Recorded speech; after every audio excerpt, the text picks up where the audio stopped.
에베소에서 3차, 에베소는 터키, 현재 터키 지역에 있는 도시인데 그 에베소에서 3년을 사역을 하고 이제 예루살렘으로 돌아와서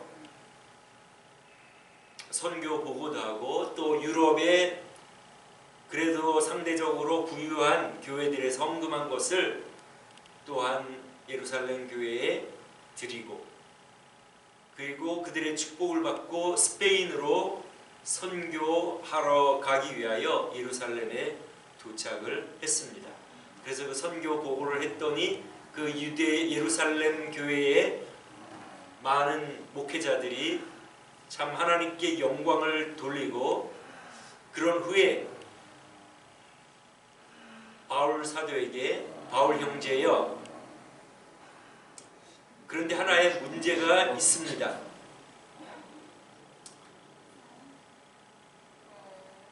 당신이 우리 유대 율법을 사람들에게 지키지 말라고 하고 우리 유대인들에게 지키지 말라고 하고 할례도 행하지 말라고 한다는 것을 그 소문을 우리 교회 다니는 많은 유대인들이 듣고 좀 마음에 어려움이 있습니다. 그러니 바울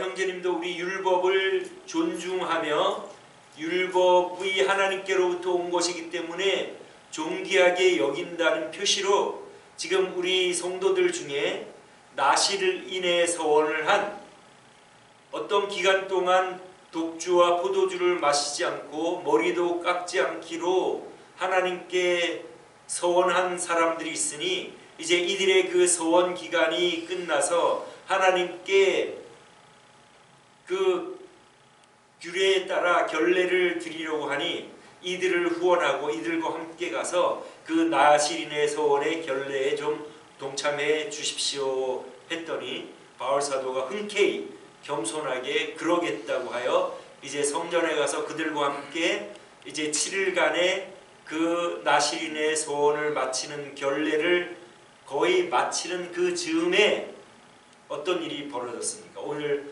본문의 일이 벌어진 것입니다. 오순절 날에 각지에서 유대인들 성인들은 유대의 3대 절기 중에 하나인 오순절날 예루살렘에 와서 하나님께 제사 드리는 것을 전부 의무적으로 그렇게 시행을 하고 있었기 때문에 오순절에는 그 당시의 인구로 그 당시에 한 200만 명의 순례자들, 유대인들과 또 유대교로 개종한 사람들, 많은 외국에 거주하는 유대인들이 오순절날 그 예루살렘에 와 있었습니다.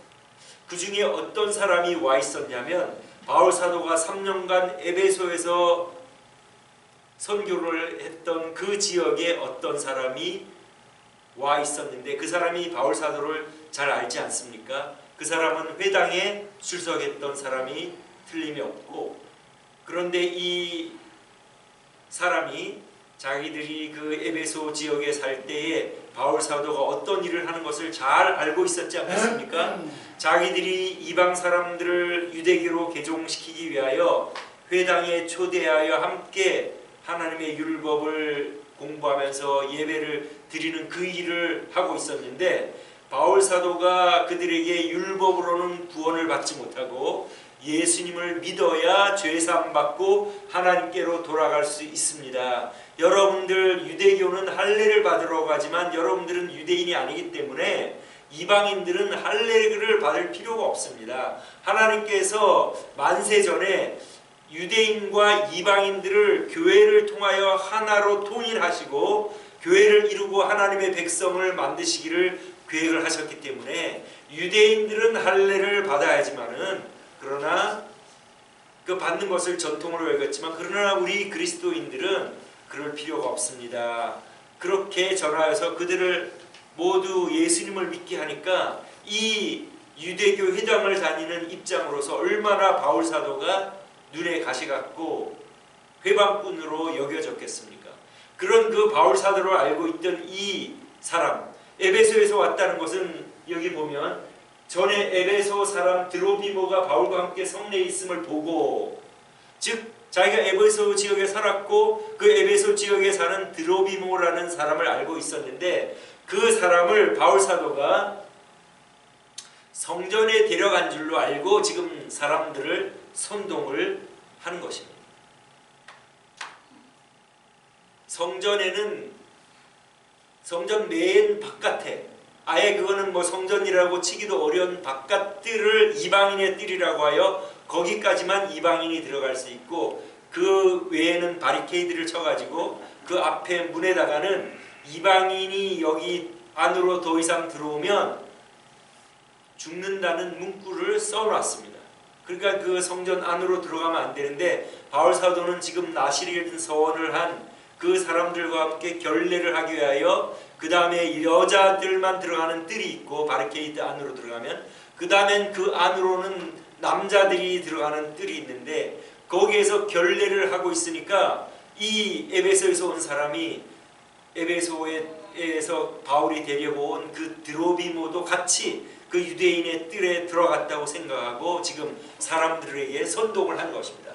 유대 백성 여러분, 이 사람이 우리 지역에서 우리 백성들을 회방하고 율법을 회방하고 성전 제사도 필요 없다고 하는 이 자인데, 그렇게 가르치는 자인데, 이번에 우리 성전에 또 이방인을 데려와 가지고 우리 성전을 회방하는 이 사람을 우리가 처단합시다. 나를 좀 도와주십시오. 그 사람이 에베소 지역에서 왔기 때문에 뭐 자기가 아는 사람들이 많이 없지 않았겠습니까? 동료도 많이 없었겠죠. 그러니까 사람들을 막 선동을 하니까 사람들이 이제 몰려와 가지고 그 사람의 말을 듣고 이제 성전 바깥으로 끌고 와 가지고 바울 사도를 폭행을 하기를 시작했습니다. 그런데 거기에 망대가 있고 워치타워가 있습니다. 즉 이 로마 제국은 식민지에서 데모가 일어나고 소요가 일어나는 것을 항상 신경을 썼기 때문에, 데모가 일어나고 소요가 일어나면 그 치안 책임자, 총독과 천부장을 문책하고 굉장히 엄중하게 문책을 하기 때문에 항상 이 로마의 총독과 군인들은 이 식민지 백성들이 모일 때는 항상 더 신경을 곤두세웁니다. 그리고 예루살렘 성전이 그 유대의 중심이었기 때문에 그들은 예루살렘 성전에 바로 연이은 곳에 망대를 세우고 어떤 일이 일어나나 감시를 하고 있었습니다. 근데 그때가 오순절이고 그렇기 때문에 더욱더 비상태세를 갖추고 감시를 하고 있는데, 갑자기 사람들이 몰려들고 어떤 사람이 폭행당하는 것을 보고 그 보초를 쓰던 사람이 군인이 연락하여 천부장에게 보고를 하고, 천부장이 그 책임자죠. 총책임자. 천부장이라는 말은 그 밑에 부하들이 1000명이 있다는 말입니다. 그러니까 그 천부장이 그 예루살렘의 치안을 책임하는 총책임자, 지금으로 말하자면 연대장이나 대대장 정도의 그 중간 정도가 되겠죠. 병력을 보면 한 1000명 정도의 군인들이 있었으니까. 그러니까 그 천부장이 자기의 직속부와 100명을 거느리는 백부장들을 데리고 또 군인들을 데리고 이제 현장으로 출동을 했습니다.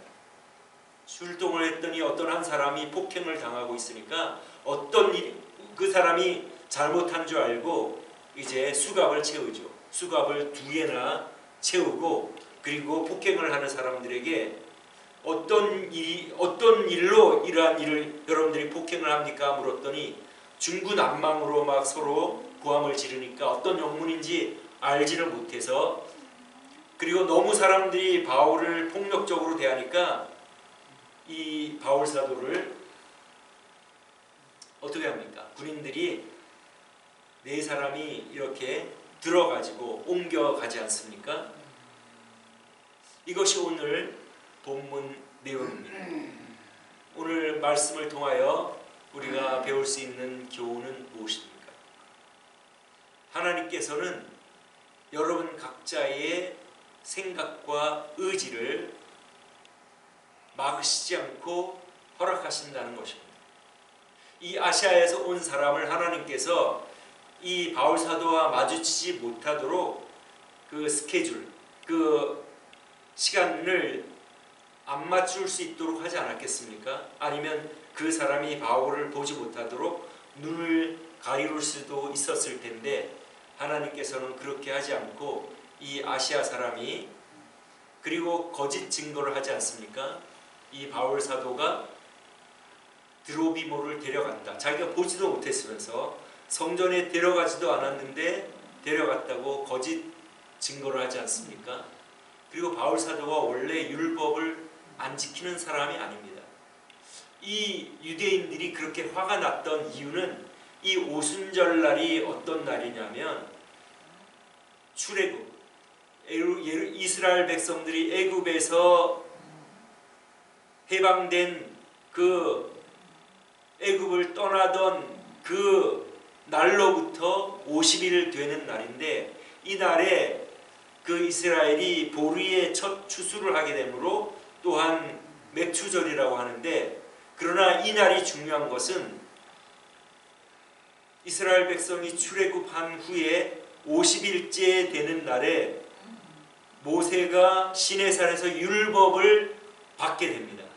그러니까 이 율법을 받고 이 이스라엘 백성은 하나님의 언약의 백성임을 다시 한번 확인하고 계약을 하는, 우리는 하나님의 율법을 받은 하나님의 백성이다. 하나님은 우리의 신랑이고 우리는 하나님의 신부다. 그런 의미로 굉장히 그들이 축제를 벌이는 날입니다. 그렇기 때문에 바울 사도가 이 하나님의 이스라엘이 하나님의 백성으로 율법을 받은 이 날을 기념하고 동참하기 위하여 오순절날에까지 예루살렘에 오기 위하여 급하게 여정을 서두르면서 에베소 장로들을 만나기 위하여 에베소로 가지 않고 밀레도라는 곳에 한 40-50마일 떨어진 밀레도에서 그 에베소 교회 장로들을 초청하지 않습니까? 오순절날까지 예루살렘에 가기 위해서 에베소에 방문하지 않았다고 성경 기록하고 있는 것을 볼 때 바울 사도는 율법을 존중하고 그 율법을 받은 날을 기념하고 축하하는 날에 예루살렘에 가기 위하여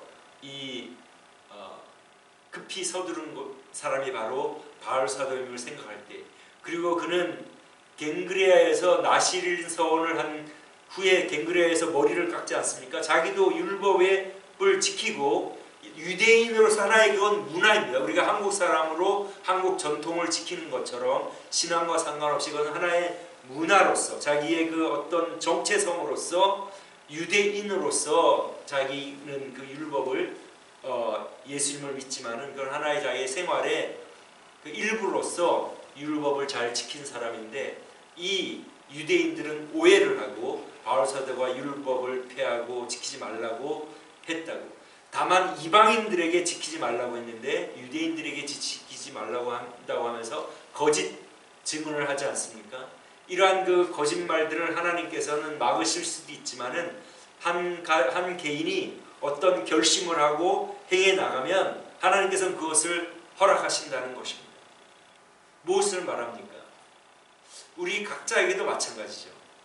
저와 여러분들이 어떤 마음의 생각을 품고 그것을 결행할 때에 그것이 하나님의 뜻에 맞지 않는다 할지라도 하나님께서 그 생각을 막아주시지 않고 그대로 허용하신다는 것입니다. 그리고 거기에 따른 그 계산은 나중에 하나님께서 지금 그것을 우리가 어떤 일을 생각하고 계획하고 행동한다 할지라도 그것이 사람들에게 발각되지 않는다 할지라도 하나님께서는 그것을 다 아시고 거기에 대한 책임을 물으신다는 것입니다. 그러니까 하나님께서 우리에게 각자의 의지를 주시고 자유의지를 주신 것을 존중해 주셔서 좀처럼 개입하지 않으시는 것을 볼 수 있습니다. 그렇기 때문에 우리가 하나님 앞에서 항상 올바른 생각과 어떤 행동을 하는 동기 이런 것들을 우리가 우리 자신을 잘 살펴서 하나님 앞에서 보시기에 하나님 보시기에 참으로 착하고 충성된 종으로 우리의 어떤 사람들 앞에서의 어떤 행동 어떤 우리가 그 행동보다도 하나님께서 항상 우리의 마음을 보시고 그 행동의 동기를 보시는 하나님이심을 알고 우리에게 주신 자유의지를 항상 선하고 올바르게 사용하시는 저 여러분 되시기를 주님의 이름으로 축원합니다. 그리고 우리가 두 번째 오늘 말씀을 통하여 배울 수 있는 교훈은 하나님께서 미리 말씀하시는 예언은 항상 이루어진다는 것입니다. 바울 사도가 예루살렘으로 오는 도중에 많은 사람들이 바울 사도에게 성령님께서 사도님이 예루살렘에 가시면은 쇠사슬에 결박된다는 것을 성령님께서 저에게 보여주셨습니다 하면서 여러 번 바울 사도에게 말하고 예루살렘에 가지 말라고 하지 않습니까? 그 예언대로 바울 사도는 쇠사슬에 결박을 당하고 맙니다. 바울 사도는 유대인들과 충돌하지 않기를 원했습니다. 그렇기 때문에 바울 사도는 교회의 목회자들, 예루살렘 교회의 지도자들의 말을 따라서 나시린의 서원한 사람들이 서원을 마치고 그 의식을 행할 때에 거기에 동참하면서 최대한 유대인들과의 충돌을 피하려고 노력을 했습니다.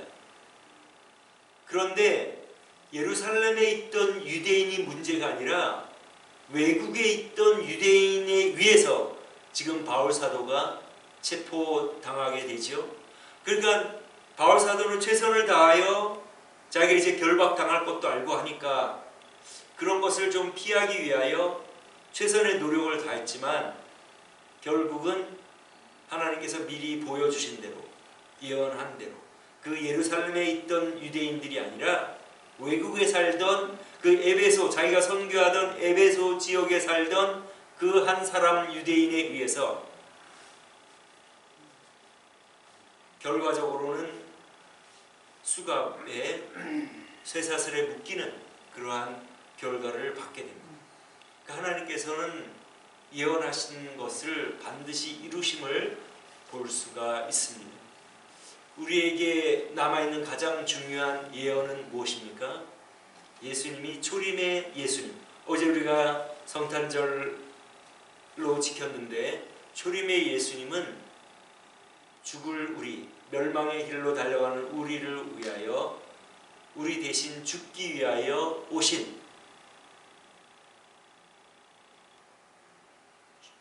생명을 주시기 위하여 오신 구원의 주님으로 오셨지만 재림의 주님은 심판의 주님으로 오실 것입니다. 이것이 우리에게 남아있는 가장 중요한 예언입니다. 주님이 우리 세대에 오시지 않으면 우리가 하나님의 심판대 앞에 서게 될 텐데 여러분 자신 있습니까? 우리 자신을 볼 때는 자신이 없죠. 그죠? 예수님의 공로를 의지하여 우리는 얼마나 허물과 약점과 죄들이 있습니까? 우리의 행위로는 우리가 자신이 없죠. 예수님의 공로를 의지할 때 우리는 하나님 앞에 담대히 나아갈 수 있습니다. 그러나 그 예수님의 공로를 의지한다는 우리의 믿음이 참된지 참되지 않는지를 구분하시는 것은 우리가 아니라 하나님이십니다. 가짜로 고백하고 입술로만 고백하는 사람들을 하나님이 인정해 주지 않는다고 하시지 않았습니까? 그러니까 우리의 중심으로 우리에게 주신 이 자유의지를 가지고 우리가 얼마나 우리의 몸이 신묘막측합니다. 우리를 만드신 하나님. 그리고 이 입술로 우리가 하나님을 찬양할 수도 있고 또 저주의 말을 할 수도 있고 안 믿는 사람들은 얼마나 예수님의 이름을 헛되게 부릅니까? 욕처럼 부릅니다. 무엇이 잘 안 되면은 예수님의 이름을 부르는 그것이 예수님을 좋아해서가 아니라 예수님을 욕한, 예수님을 욕되게 하는 그러한 것으로 예수님의 이름을 사용하는 사람들도 있습니다.